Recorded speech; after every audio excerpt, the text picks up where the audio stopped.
दादा, शेतकरी आक्रोश मोर्चाचा तिसरा दिवस आहे आणि आज हा मोर्चा बारामतीत जातोय.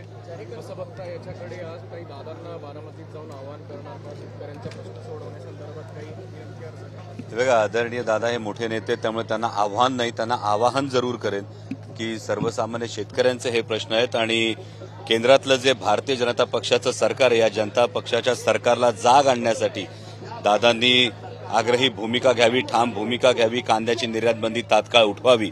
महाराष्ट्र शासनाच्या अखत्यारीत जे निर्णय आहेत, दुधाला सरसकट अनुदान देण्याचा असेल, बिबट प्रवण क्षेत्रामध्ये 3 फेज लाईट देण्याचा असेल, यासाठी आदरणीय दादांनी आग्रही आणि ठोस शेतकरी हिताची भूमिका घ्यावी. या पद्धतीची कळकळीची विनंती ही नक्कीच दादांना आहे. देवेंद्र फडणवीस यांनी परकीय गुंतवणूक महाराष्ट्रात सगळ्यात जास्त झालेली आहे असा दावा केलेला आहे.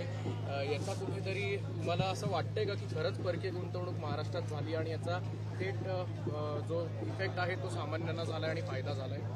भ्रष्ट जुमला पार्टीची ही नेहमीची नीती आहे. मोठमोठे फक्त आकडे फेकायचे. मी आणि ताई जेव्हा संसदेमध्ये असतो तेव्हा सुद्धा आम्ही हजारो लाखो कोटींचे फक्त आकडे ऐकत असतो, पण जेव्हा वस्तुस्थिती येते तेव्हा मात्र लाखो कोटींची फक्त उद्योगपतींची कर्ज माफ होतात.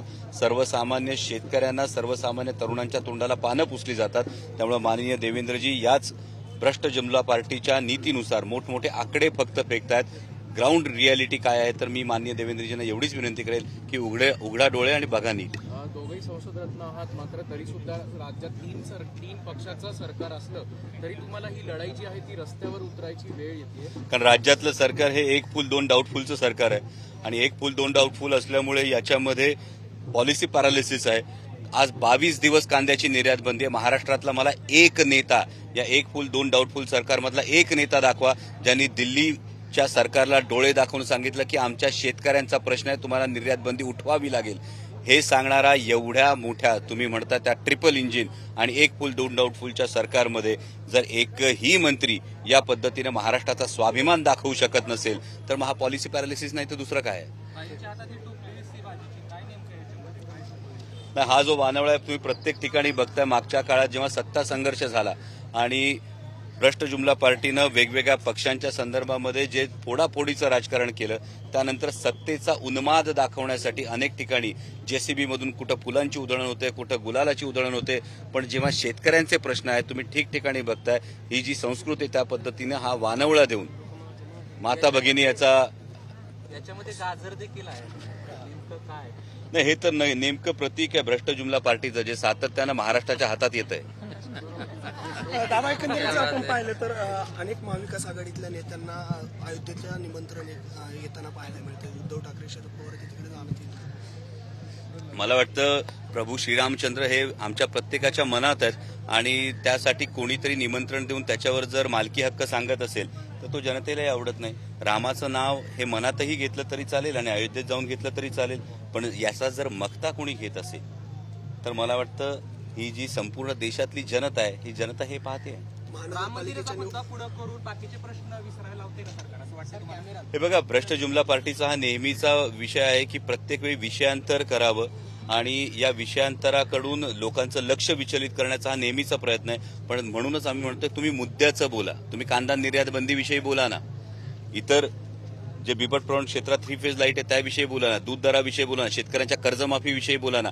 याविषयी जर तुम्हाला बोलायचं नसेल तर या देशातली जनता, महाराष्ट्रातली जनता तुम्हाला नाकारल्याशिवाय राहणार नाही. निवडणुका पुढे ढकलण्याची शक्यता वर्तवली जाते. महानगरपालिकेच्या असतील, जिल्हा परिषदेच्या निवडणुकाही होत नाही.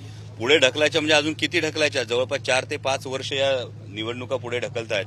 आणि मागे जेव्हा पालकमंत्री पदाचा तिढा निर्माण झाला त्यानंतर एका ज्येष्ठ समाजकारणात सक्रिय असलेल्या व्यक्तीने ही भावना व्यक्त केली की या निवडणुकाच होत नाही, त्यामुळे एकूणच स्थानिक स्वराज्य संस्थांवरच एक गदा आलेली आहे आणि त्यामुळे जे पालकमंत्री आहेत ते मालकमंत्री झालेले आहेत. जशी शेतकरी आक्रोश यात्रा चालू आहे तशी काही दिवसांमध्ये जरांगे पाटलांची मराठा आक्रोश यात्रा निघणार आहे. काय एकंदरीत नाही, ही आता अजून 20 दिवस आहेत आणि त्यानंतर काय भूमिका सरकार घेतं, सरकारने प्रत्येक वेळी आश्वासन दिलं, काय भूमिका घेतं ते पाहणं महत्वाचं आहे. आक्रोश मोर्चाच्या पहिल्याच दिवसांपासून भाजपकडनं सातत्याने टीका होतीये. बावनकुळेंनी यात्रेवर टीका केली, मोर्चावर टीका केली आणि आता अनिल पाटील हे तुमच्या अभिनयावर येत आहेत.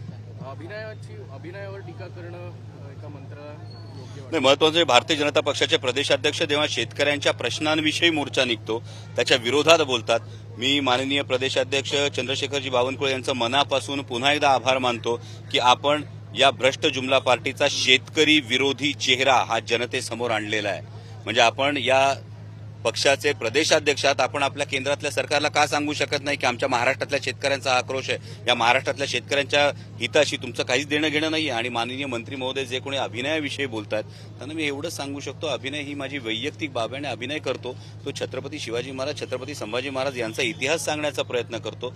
ज्या छत्रपतींनी या महाराष्ट्राच्या मातीत निष्ठा काय असते ही गोष्ट सांगितली, त्यांचा इतिहास सांगण्याचा प्रयत्न करतो. माननीय मंत्री महोदयांनी हेच तत्व आपण पाळतो आहोत का याचं जर अंतर्मुख होऊन विचार केला तर जास्त चांगलं राहील.